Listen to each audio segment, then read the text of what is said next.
गरमागरम भात, मेथकूट, त्यावर साजूक तुपाची धार आणि लोणचं. स्वर्ग सुख. कोकणची माती आजीच्या मायेचा हात आणि तिने शिकवलेलं कोकणचं पारंपरिक मेथकूट. घरातलं अगदी साधंसं साहित्य, पण त्यातून बनेल खमंग, रुचकर आणि पौष्टिक असं मस्त मेथकूट.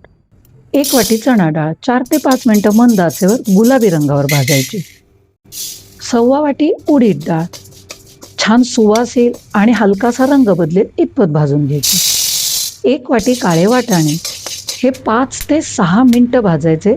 साल तडकली की काढून घ्यायचे.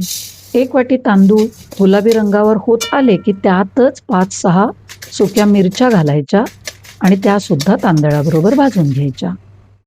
4 चमचे धने, 1 चमचा मोहरी, 3 चमचे जिरं आणि 2 चमचे काळी मिरी एकत्र 2 ते 3 मिनिटं भाजून घ्यायची. मग त्याच्यात 1 ते 1.5 चमचा मेथी एखाद मिनिट परतायची, म्हणजे ती अति कडू होत नाही. सगळे जिन्नस थंड करायचे.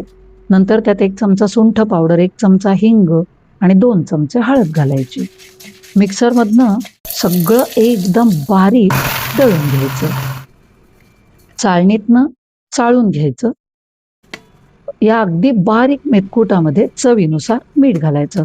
व्यवस्थित एकत्र करून हवाबंद डब्यात भरलं की 2-3 महिने अगदी मस्त टिकतं. आत्या, अगं मेथकूट एकदम सुपर.